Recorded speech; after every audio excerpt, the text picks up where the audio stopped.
Good afternoon, everybody. The new mouthpiece of the Houston Astros appears to be Hall of Famer Jeff Bagwell.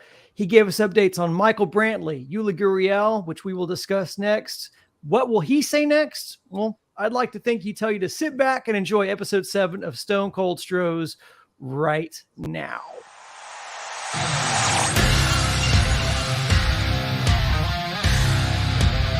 The Houston Astros, world champions!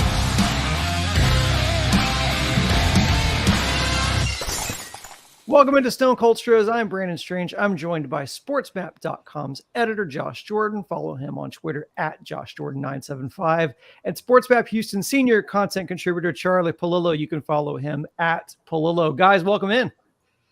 Don't know whether it's lucky episode number 7, but let's give it a shot.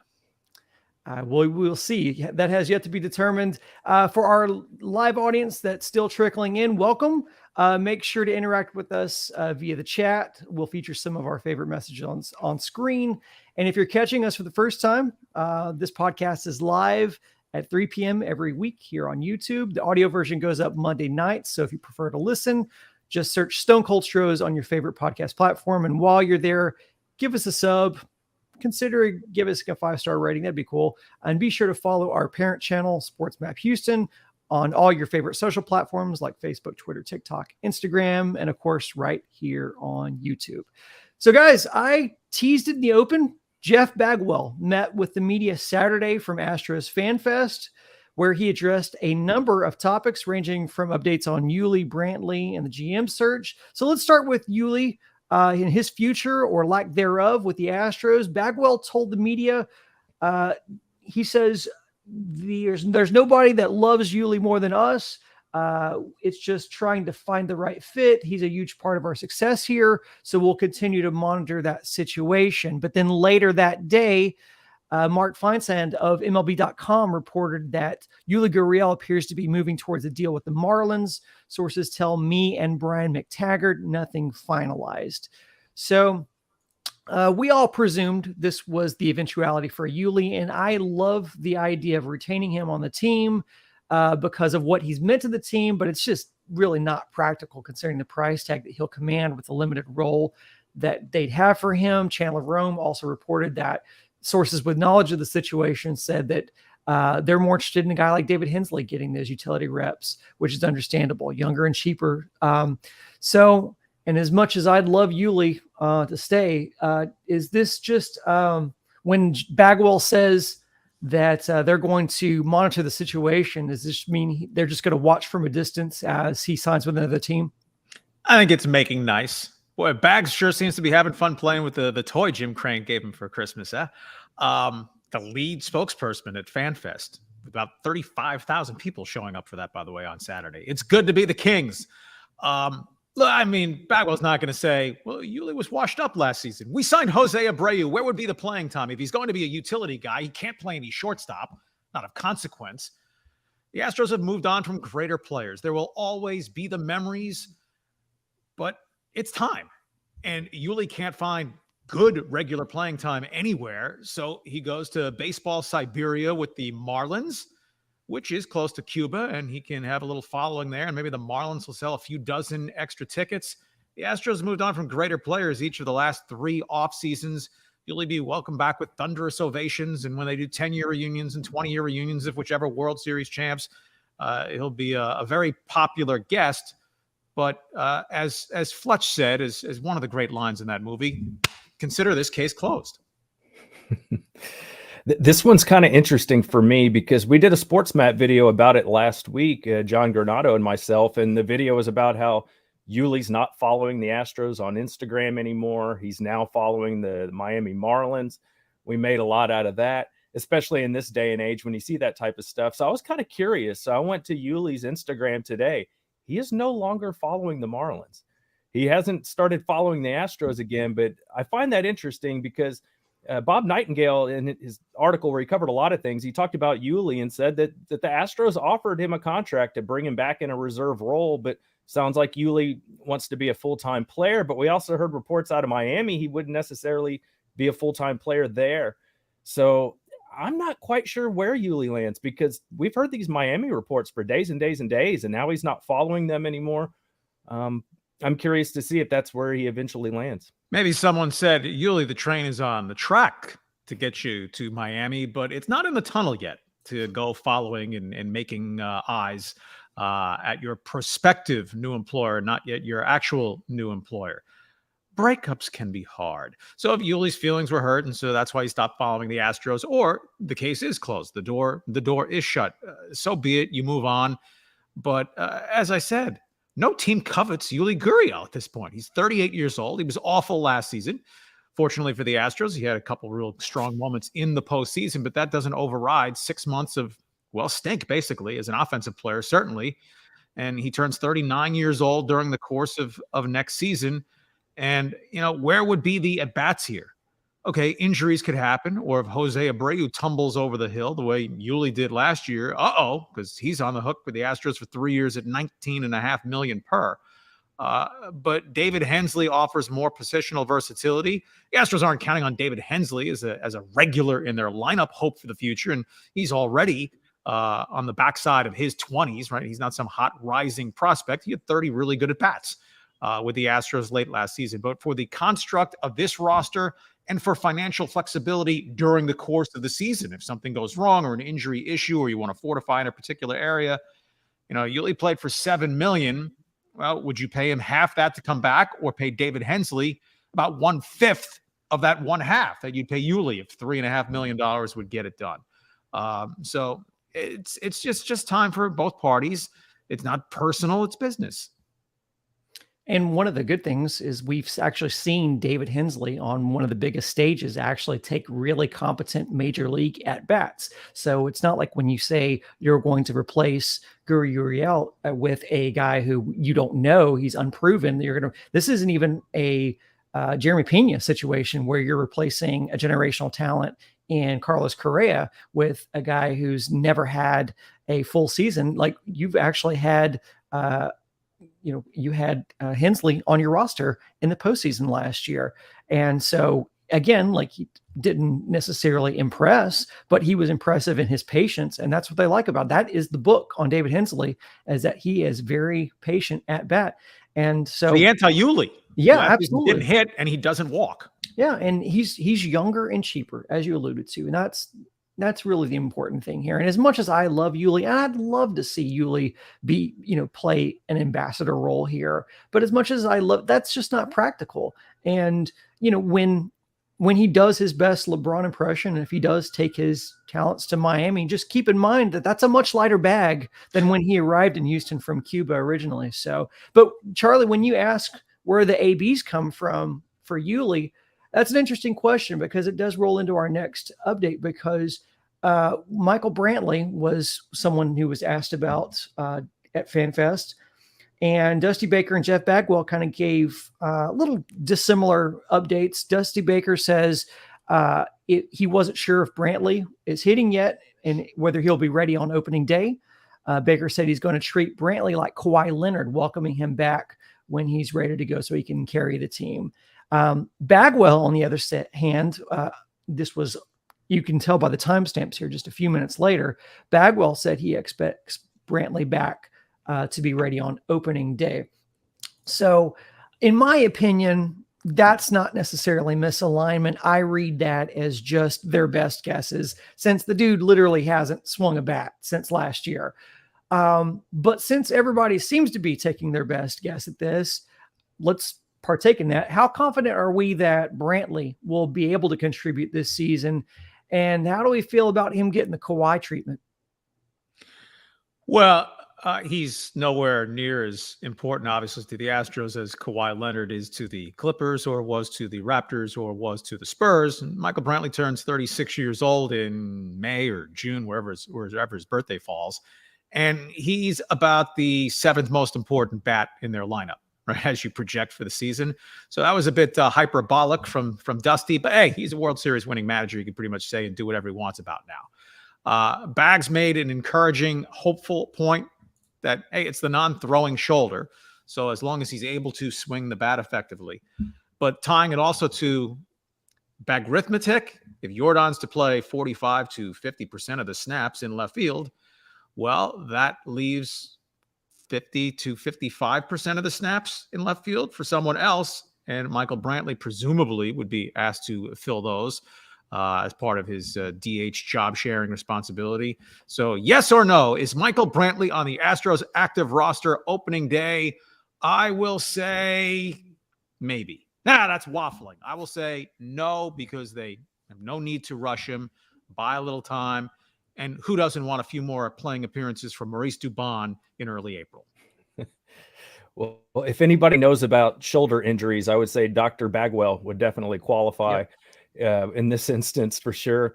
I mean, he's going to give you the hopeful look at it. And what we were told is Brantley was hoping to be swinging the bat by mid-January. I mean, what are we on, the 23rd now? So, and Dusty said he wasn't sure if Brantley had been swinging the bat. So he could have been. It's just maybe Dusty's not aware of it. It's, it's the off season. So I'm cautiously optimistic that he'll be ready to go. So yeah, I think Brantley would be good to go. But I do think the resting him, the Kawhi stuff, I think they're going to baby that shoulder. So somebody's going to get some at-bats. We've talked about this on the podcast. So especially in that DH spot, I think we see a lot of Jordan early in the year. Well, I mean, Brantley's not much against left-handed pitching to begin with. So, it'd be a platoon role, maybe a platoon plus role if he's healthy, right? They wouldn't be expecting him to play 150 games under any circumstances. One mild downer in the mix. There's no one who's going to be counted on to really push hard in spring training. But if there was to be a wow story, a guy forcing his way onto the big league roster and earning playing time, Pedro Leon, who's been a mixed bag of results and now health again, hernia surgery, sports hernia surgery. So he's going to be sidelined well into spring training, presumably taking him out of that mix. So maybe this is the call from the governor for clemency for Jake Myers' chance to make the major league roster as an extra outfield at bat. And as we've covered here previously, unfortunately, he's not a left-handed hitter, because then it makes sense as a companion to Chas McCormick. But Myers is certainly a guy who can play both left and center field if you're looking to shield Brantley from getting out in the field with that sore shoulder, even if he can swing the bat. Well, the way the Astros have played coy with their injuries and their injuries updates, I don't read anything into this because remember how the team said they were confident Brantley would make his return before the postseason last year, and then that was right before season-ending surgery. So what I read into this is his contract, though. Jim Crane does not suffer nostalgia or loyalty. He's not giving a $12 million contract for Brantley to be a team ambassador or a hype guy from the dugout. Him making it back for the beginning of the season would be sweet. I don't necessarily feel confident he'll be swinging a bat for anything other than BP on opening day. The decision will be made by Dusty and the GM, whoever that may be. We just have to understand that they won a World Series without him. On this team, he is a luxury, and they have upgraded at first base. And so if they are able to bring back Michael Brantley in a meaningful role, I think that is a plus.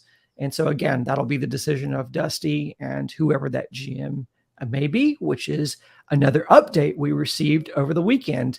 Baggy told the media when asked about the GM vacancy, he said, we're running pretty smoothly with the way things are right now, but we do need a GM and we'll have one.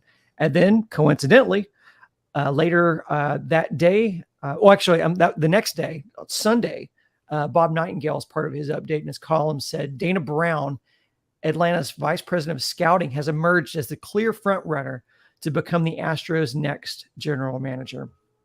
So, considering the three candidates that we were talking about last week that were reported, Brown was clearly the more intriguing. So it's not a surprise to hear that he's risen to the top. And that on the other hand, I'd say 3 interviews isn't exactly an exhaustive search. But if they land on a guy with a proven track record in scouting like Brown, I think that fans will be pretty satisfied with that selection. Are you guys worried about the fact they've only interviewed these 3 guys? No, because you can consider many more, but winnow that list down to 3. And if you really like one of the 3, One thing I aired on last week, Dana Brown's a little older than I was thinking. He's 55, but so what? You're not asking him to play shortstop. You're asking him to find a future shortstop. And just the pedigree out of the Atlanta Braves system. Before that, his time in Toronto, linked on both occasions to Alex Anthopoulos, the current Braves GM. Other than not being a GM yet, I think it's hard to find someone more qualified and credentialed. The old saw, how do you get experience? So someone gives you experience. Right. And let's throw this in. I don't think it's a guiding principle for Jim Crane's thoughts on the hire. Major League Baseball continues to have a miserable record with African Americans in leadership positions, just a couple field managers. Ken Williams with the White Sox is their president of baseball operations, but nominally there are currently 0 black general managers in Major League Baseball. So while for the Astros, it's hire the best guy, and as you're looking to reconstruct, refortify, get to a next level of stoutness with your player development system, Dana Brown checks every box there. From the Major League Baseball executive suite, it would be, ooh, great hire, Astros. If you're still in our crosshairs, this will undo that a little bit because, well, it removes at least a little bit of the stain from our industry record. Yeah, no doubt. I like him as a candidate, and I wonder how the balance of power will go now with the Astros. You know, we think about the Miles Straw trade, and they wanted to basically get him off the roster so that Dusty couldn't start him every day in center field. They wanted to get some other reps out there, and to make that happen was to get him off the team, and that was something that James Click did. Turned out to be a great trade. They got John Diaz out of it and got Phil Maton. And it accomplished your goal of getting some more reps in center field for some other guys. So I wonder if Dusty, you know, we saw towards the end of the year, he started kind of winning that power balance between him and Click at the end of the year. Click is now gone. Clearly Dusty won that. I wonder with the new GM, if the dynamic will still be the same, or if Dusty's going to have a little more pull going forward, at least while he's still the manager. And, that's something I'm going to be watching very closely. You know, the batting lineups were a big thing that we talked about last year when you'd see guys like Dubon hitting in the 2-hole on certain days. You know, I wonder if a new GM will also have issues with that, or if now Dusty's a made man, and after that World Series, you can't really come and tell him anything. That'll be interesting to watch. It's a good question, though. Dusty is still a short timer. Hey, maybe he winds up managing until he's 80. But he's not buying green bananas, right? He's going year to year. He hasn't objected to Jim Crane going with him year to year. But I really think the core of the new GM's job is going to be player development and renewal of the farm system over the next 2 to 5 years, getting the Astros back to where they're still picking low in the draft every year, but they are back to having their full complement of picks. And so they don't want to have a bottom 10 farm system 2-3 years from now. I think Crane is established. First off, he's the owner. He's going to be involved in every mega dollar decision, from Verlander to Jordan to going forward, Kyle Tucker prospective extension, Alex Bregman, Jose Altuve, both up in 2 years. Whoever the general manager is, he's not going to have unilateral control over the payroll and the 26-man roster in that sense. So I think Jim Crane's voice is heard on every major trade or charting the course, right? The suggestion that he didn't think Jim Click was aggressive enough going after the big moves in trades. So if you're Dana Brown, what kind of control do you demand with the position? Because his status quo is really good with the Braves, but that status quo doesn't include what typically would be a general manager's salary. Well, how's that measured versus Jim Crane's general manager's salaries post Jeff Luhnow? Obviously, Click was not in that realm. So, it's a Dana Brown call. If he's offered the job, he doesn't have to accept it.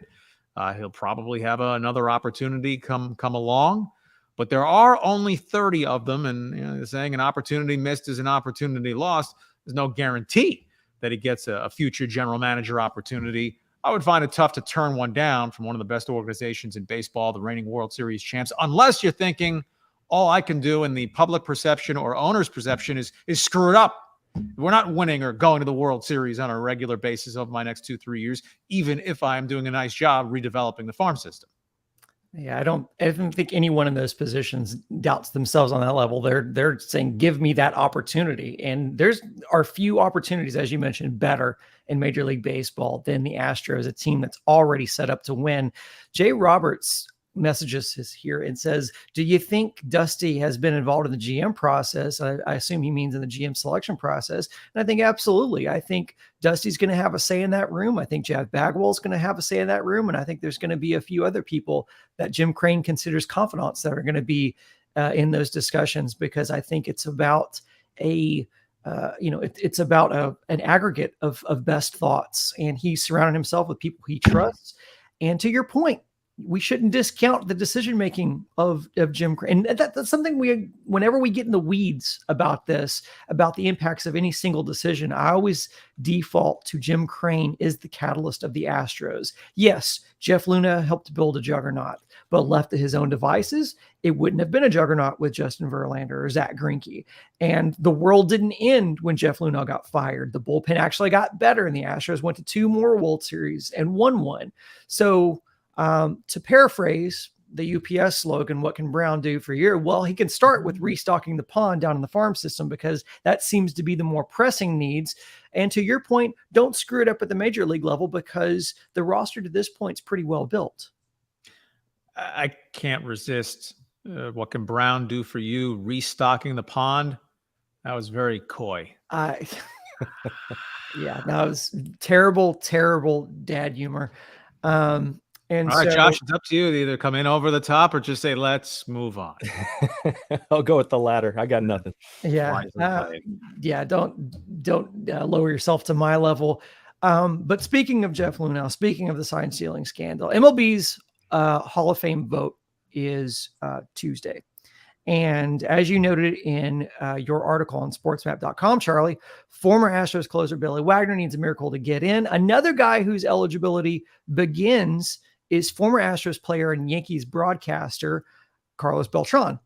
Beltran was seemingly blackballed from the game after the results of the Astros investigation were revealed. And Bob Nightingale is taking the advocacy role for Beltran. He published a column over the weekend in saying that the scandal should not be held against him. And I want to share an excerpt from that, which is our next slide here.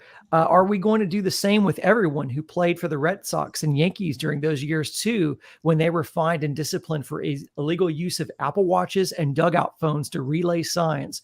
Should we hold that against future Hall of Famer Justin Verlander, who obviously didn't benefit from the sign stealing as a pitcher, but didn't tell his teammates to stop it? Enough already. So I got to say, that's pretty much a stark contrast from some of the narratives that we've seen regarding the Astros sign stealing scandal. Is this a foreshadowing of a change of that national narrative regarding the Astros scandal? Well, Beltran's not going to be elected tomorrow. That's perfectly clear. The guy who's for years now done the vote tracking. Beltran's in the mid-50s percentile. You need 75% thumbs up votes on ballots that are submitted. But if you get more than half the vote in your first year of eligibility, historically, it means you're a lock to ultimately make the Hall of Fame. I remember Barry Bonds, Roger Clemens started nowhere near 50. Alex Rodriguez, Manny Ramirez. So for Beltran to come in solidly above the 50-50 point, that indicates that for all the sturm and drang and vitriol and hatred directed the Astros way among the voting sector, it's not thought of as the high crime as willfully using PEDs. So Beltran, I think if there'd been no attachment, and I mean, let's call a spade, he was one of the driving forces behind what the Astros did, which helped or did not help to whatever extent beat the Yankees. Well, who threw Beltran the life raft when the Mets fired him as manager? The Yankees. So maybe it's forgive to an extent, never forget, or forget to some extent. If there'd never been any sign stealing stuff with Beltran involved, might he be a first ballot electee? I think it would have been close. I think ultimately he passes the smell test for the Hall of Fame. I think he's a fairly dead even comp to Andre Dawson, who had to wait for a while, but then ultimately did get in. Beltran was a true 5-tool player. There are plenty of Hall of Famers who were not. Beltran absolutely was over the span of his career. I mean, let's not confuse him with the Willie Mazes and Mickey Mantles and Ken Griffey Jr.'s, but a fabulous player for a very long time, who I think all arrows point toward his ultimately getting to the Hall of Fame with the vote that he is going to get when the numbers are released tomorrow. Yeah, I certainly appreciate Bob Nightingale being a little more fair, bringing up the Yankees' involvement in the scandal, the Red Sox. But I have to say, if he wasn't defending a New York guy like Beltran, would he be saying this? I'm curious about that, because I have a couple excerpts from his article here. And one of the quotes, Beltran's wrongdoing was helping develop a system which center field camera intercepted the opposing catcher's signals, yada, yada. We all know that, right? And then it says, really, it was just Beltran trying to help his teammates. I'm just like, yeah, that, because, he makes the point of how bad Beltran was that year, and he retired the season after that. And then he says, besides, he was not the Astros manager who could have stopped it. Not the bench coach, not the GM, not even the groundskeeper. But you just said that he was the one that developed the system. But then you're going to turn around and say, but he's not the manager, so he couldn't help him stop it. I just kind of think you're talking out of both sides of your mouth here. He needs to be accountable. If you're going to hold the Astros accountable, you need to hold Beltran accountable. So I don't know. It's nice to see, but I'm not so sure that everybody's kind of over the Astros yet. I think this is only part of the story here. It's an individual vote matter. Nightingale's one voter. So who knows who measures how strongly each factor. I am not a voter, but my position on all this stuff has long been infamy is a subset of fame. So I'd have no problem with Pete Rose being in the Hall of Fame, and you include on the plaque he was a dirtbag and a moron and a felon and got himself banned from baseball. But 4,256 hits happened and a bunch of World Series appearances and wins happened. It's all part of the story. So in Beltran's case, he's not a no-brainer slam dunk, walks with the gods Hall of Famer. So plenty of voters who vote no on Beltran might just decide on the baseball merits, at least that he's not a first ballot Hall of Famer. But again, if he gets more than 50% of the vote, that augurs very well for him ultimately going in. And how will that possibly impact other Astros over the long term? Hold that thought. Is it viewed as a separate column in disqualifiers versus the PED stuff? Yeah. And to your point, it's a Hall of Fame, not a Hall of Righteousness. So the standards of measurement are different. And I'd go a step further. I'm more forgiving of the PED stuff too, because not necessarily that I don't think that shouldn't prevent your entry. What I think is it's tough to discern who gets in and out based on that because of the lack of empirical evidence from guys who, look, there's some people, some Astros maybe that got in the Hall of Fame. Maybe, we don't know. There's some circumstantial evidence that might lead one to believe that. I'm certainly not throwing around an accusation. I'm just saying I wouldn't be the first person to bring that up. So we're letting people in and not in based on, what we think happened and some evidence based in the Balco case or whatever the case may be. So some of the best players in the game are not in right now, whether it's Roger Clemens or Barry Bonds, because of either suspicion or because of circumstantial evidence of their use of PEDs. And there are some guys that may be in, maybe, I don't know, but maybe in that just were able to avoid any sort of incriminating evidence. So I think it's a really tough bar to hold people to on that. And I follow, when it comes back to this in particular, when it comes back to sign stealing, I have the same thought as Josh, in that I find it interesting that it's a New York guy who the first question gets raised for, does this guy get in? You talked about, Charlie, him being thrown a lifeline first by New York, but I'd say Boston threw Alex Cora a lifeline, because with Nightingale saying a bench coach could have stopped it. Well, a bench coach was there as a part of it. And Alex Cora and was also implicated in 2018 in Boston. No one's really, and granted, Alex Cora is not going to go into the Hall of Fame or not be a candidate for that, but the lifeline was clearly sent. The level of, I'd say, scrutiny, the level of scrutiny has varied. There's been a discrepancy between the scrutiny that the Astros receive and then the everybody else, air quotes, when it's, well, everybody's booked, but not to the extent the Astros. This is the first time that we've seen a national columnist, at least in my recollection, national columnist come forward and say, everybody was doing it. Beltran, who basically is charged with inventing the system or bringing the system to Houston, and they're saying not that big a deal.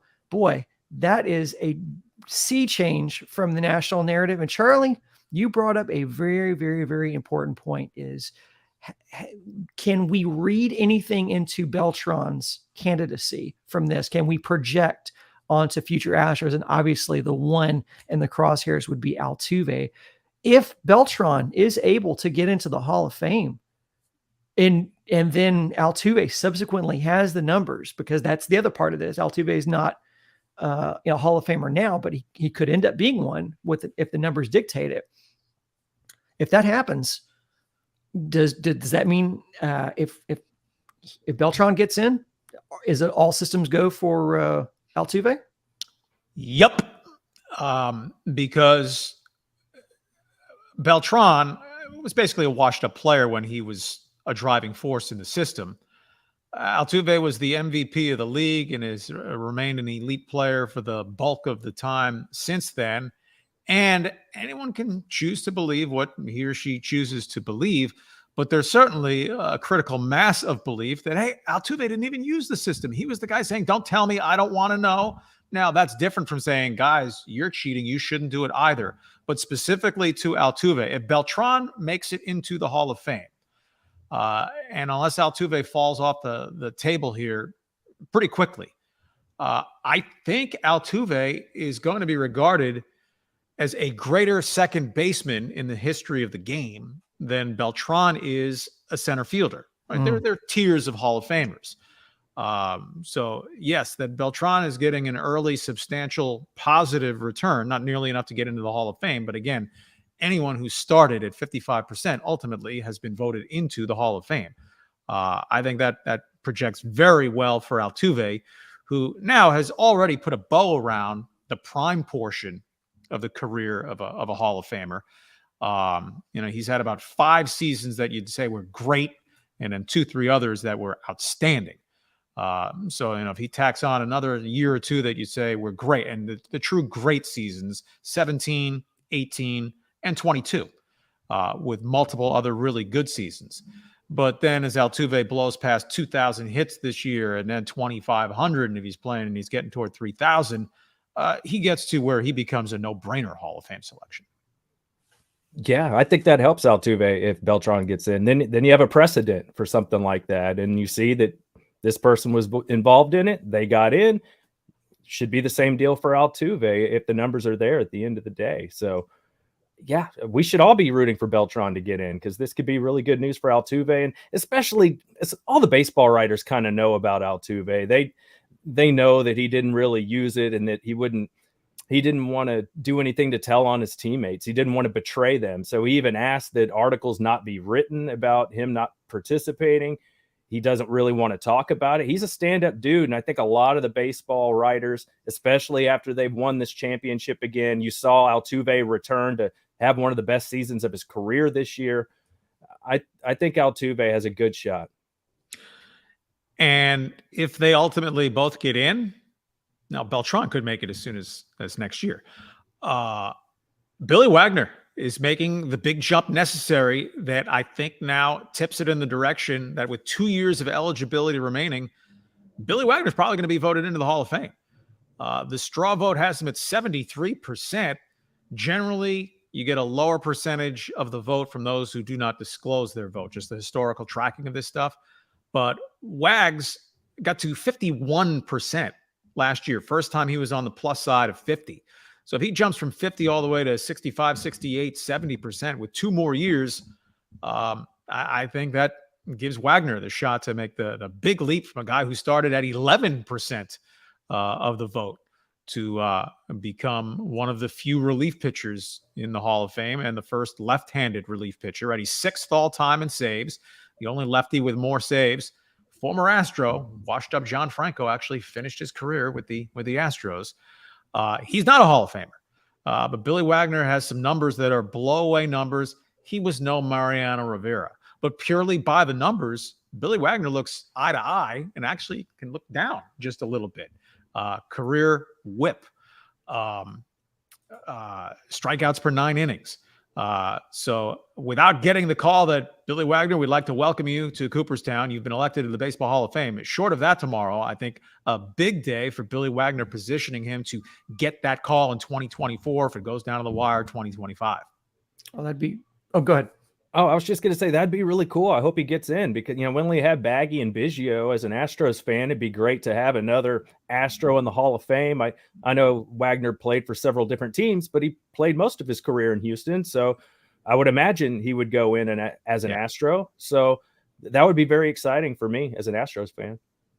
Yeah. And I just want to circle back to the sign stealing scandal. I mean, obviously I'd love for Billy Wagner to get in. He was one of the guys, I mean, as Astros fans growing up, one of the guys I loved watching play. I do want to get back to the sign stealing scandal for just a moment, because, when in referencing what Nightingale talked about, I mean, why, who did and didn't stop it behind the scenes, and why there wasn't, why this wasn't stopped. It's so hard to say that when you look at Reddick. When Reddick came over from the Dodgers, he said they were using a system like that. When Beltran, the famous quote from the report was when Beltran arrived in Houston, he said, "You guys are behind in your sign stealing." So there was enough evidence just externally that the problem of sign stealing was pervasive. As Nightingale said, these were tactics and things that they were going back 100 years, where there was even Tony La Russa. There was anecdotal stories about La Russa using someone in the outfield with binoculars who was flipping a sign on and off to relay the signals in real time when in getting the signs. So there is every reason to believe it was pervasive. Is that an excuse? No, it's not an excuse. They shouldn't have done it. It certainly is a black mark on their 2017 World Series. I think that mark is much more in perspective when national columnists are honest about how pervasive it was. I also find their attitude towards sign stealing kind of the same that it was towards the steroid era, as steroids, as this came out and it was an open secret. And then so many national writers to clutch their pearls and say, "Oh my goodness, the sanctity of the game." And really what they were mad about was they just got scooped on something, was that something was happening right under their nose. And they felt stupid because, I mean, I'm not going to name names, but on a radio station in Houston, when that specific topic was brought to light, one Astros columnist flipped his lid because there was accusation that he knew. And he said, I didn't know. He famously said, "I'm the media." And I didn't know. So I just think it's one of those things where it allows people, especially writers who follow the game, to not feel like they're out of the loop by distancing themselves from these things and saying, "Oh, well, but the Astros doing was much different." So I just think that it's a different level of peer pressure and rationalization when you have players from multiple teams that are coming over into one team that can validate and that yes, other teams are using similar systems. But they won the World Series in the year in question, right? So that's going to rankle people that much more, from anger to jealousy to, geez, why wasn't our system this good? I'm also a big believer, unless it's truly negatively impacting your life, making you physically ill, people like to be angry. People like to be outraged. Rage Against the Machine, pettiness, anyone? I mean, there should be, unless it's something just absolutely vile and disgusting, there should be a statute of limitations on outrage. Well, I think the main thing, to your point, was the results, and not just the results, but who they beat on the way to those results.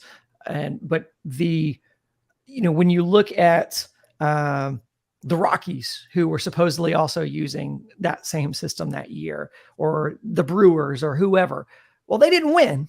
So it wasn't as big of a deal. If the Astros had been revealed to do it, but they hadn't won the World Series, if they lost in that World Series in 2017, or if they didn't even make it to the World Series, no one would care. But there's a larger amount of care from a larger fan base in that they beat Boston, New York, and LA on the way to winning that World Series in 2017. So you've made a lot more enemies, and through seeing them more repeatedly, a lot of those enemies have come around to the fact of, the Astros are just good. The Dodgers haven't gotten there yet, but that's just because the Astros haven't adequately beat them into submission in the postseason. But hey, you can only beat who's in front of you. And so, here's hoping. And let me just quickly say real quick, it's also about the stuff that's not true. All the John Boy buzzer garbage and, editing that film to where it looks like Altuve ran straight to the dugout after, the home run off of Chapman, when he was really running around celebrating with his teammates for 2 or 3 minutes. They just edited the video and everybody believed it. People still believe they're buzzers. So there's a lot of stuff. We live in a time of conspiracy theories, and people bought in just completely on this one. So I think that's why it's as bad as it is too, because there's so much misinformation out there. Indeed. Well, that brings us, we're 40 minutes in, and that brings us to our bottom line question of the day. And we talked about a Brown perhaps joining the Astros. There is a Brown that will be joining the Astros Hall of Fame, Bill Brown, along with another famous Bill Doran, which I'm a fan of both of those guys. Both of those guys will be inducted to the Astros Hall of Fame, as was announced over the weekend. So, guys, our bottom line is, what are your memories of either Bill Brown or Bill Doran? Got any cool stories and memories from those guys? I will start with Bill Brown and saying I don't think of him as a cool story guy. I think Bill Brown is straight-laced, tremendously professional, as egoless as anyone I've ever met in this business. Always allowed and enabled his color man to flourish, both in the Larry Dierker era and then the partnership he had for years with Jim DeShays. Just a great human being and a rock solid quality broadcaster. Bill Doran, I only got here for the very end of his Astros playing career. A couple quick thoughts on Billy D. Probably is a little aggressive. The best defensive second baseman the Astros have ever had. Bidge won multiple Gold Gloves. Altuve's won one. But at least several people that I know have covered that team in that era would, at bare minimum, put Doran up with either. And the way Gold Gloves sometimes work, if you don't hit well enough, it's going to cost you a Gold Glove, which is stupid. It's purely a fielding reward. But to invert the point, Ken Caminetti was probably deserving of a Gold Glove or two. His first go round with the Astros, never won one because he was never a premium hitter until he went out of San Diego. He was juiced out of his mind, but won an MVP award and also won Gold Glove to go with MVP. Bill Doran, the guts of his career were in the 80s when Ryne Sandberg monopolized the National League Gold Glove Award for second baseman. Ryne Sandberg exploded as a hitter, became the MVP. He was a very good second baseman, but he was also overrated in the advanced analytics. When you backtrack it to the 80s, he made all the plays he was supposed to. Some suggested there were plays he wouldn't try to make because it would risk errors on throws and so forth. I don't know about that. But Bill Doran was just a rock-steady, dependable player for the better part of a decade. And those I know who covered him said, what a great guy to cover. Honest on a day in, day out basis. Just one quick anecdote. I was here for not necessarily the bitter end. He had a bounce back season the following year and then got traded to the Reds. But this is 1989. Had a, I guess, typical first half of the season, and then he went into a mother of slumps after the All-Star break that year. So we're talking about a part of 3 months. He wound up hitting 131 for 3 months. It's tough to be that bad for that long and keep your job on an everyday basis. And Bill Doran's line, paraphrasing all these years later, was that I am so bleeped up right now. I am so bad. Other hitters, they're right in saying I'm not in a slump. I'm in a Doran. Self-deprecating humor. I'm a fan. And it was not the end for Bill Doran. He bounced back the following year, then got traded to his hometown Reds and went off for them. Unfortunately, got hurt, couldn't play for them in their World Series run of 1990, but has a ring for it. So Bill Doran and Bill Brown, both, here it comes, fill the bill of merits to become Astros Hall of Famers. Yeah, I think back to Bill Brown a lot. I love those broadcasts that Charlie mentioned with Jim Deshaies. Those were some of my favorites. I didn't think it could get any better than that at the time. And now here we are. And I think the broadcast team now is just as good, if not better. So we've been spoiled as Astros fans. But I thought it was funny. Bill Brown was interviewed about this, and he didn't see this coming. He said Biggio was the one that kind of threw his name in the ring here to be considered. And he's, just so flattered and excited that he gets to be a part of this. And how cool is it to have Biggio, bring up your name, and now he's going into the Astros Hall of Fame. So congratulations to both of those guys. Hey, Bill Brown has emceed the ceremonies since the Astros established this in maybe 2019. So it'll be fun. I presume they won't have him induct himself or introduce himself. So I imagine Todd Callis will get tapped for that gig.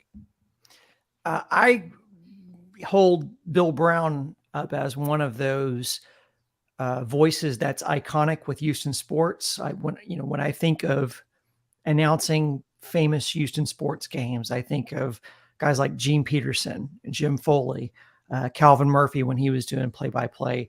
The gentleman who was his partner, that names escape me, he just retired from the Rockets. Charlie, help me out. Yeah, Bill Worrell, who also couldn't be a nicer dude. And so when I think of Bill Brown, I think of Deshaies as well, as guys who are just iconic in their roles as being voices of Houston sports.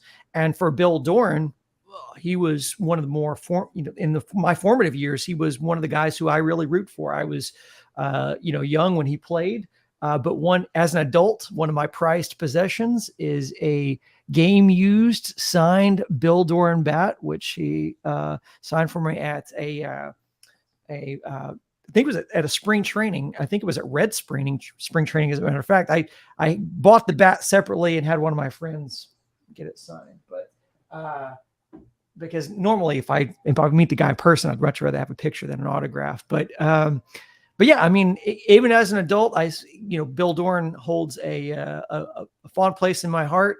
I'm glad that both those guys are being recognized and being inducted into the Astros Hall of Fame. And I don't have any cool stories because I never really interacted with either of those guys, but it's amazing when you're in this business or you follow a team, how much of an impact people who you will never, ever meet in your life, how much that will impact you personally and just your outlook on things, and how much joy someone can bring you when you never will ever be in the same room with that person or interact with them. I just hope neither of you two guys is about to be under arrest. No, sorry. Yeah, I've got the sirens going. I'm only 3 blocks from a firehouse, so it is quite often that there's a siren here. And just by the way, before we went on to record, a car. So my house backs up to a main road here, and there's a brick wall that lines our neighborhood. A car crashed, lost control, and crashed into that brick wall. So we had police that were out here right before the show started. So a little bit of what's going on. Hopefully that has nothing to do with anything over there, and they cleared the accident. So clearly that siren go past. But guys, I want to appreciate you. I'm glad you're all in good health and not crashing into walls. I appreciate you joining me this week, Charlie and Josh, and I appreciate everybody who commented and contributed towards the show. We do appreciate all of your contributions and engagement. I want to yell that I will definitely agree with that. I forgot to do this drop. I'm going to do it anyway. And that's the bottom line because Stone Cold said so. So it's kind of out of context, but I don't really care. It's just one of my favorite drops. So again, Charlie, Josh, thank you so much. Everyone who watched the show live, thank you so much. Please hit like on this video if you haven't already, and subscribe to the channel if you have not already. For Josh, Charlie, I'm Brandon, signing out. Go Astros.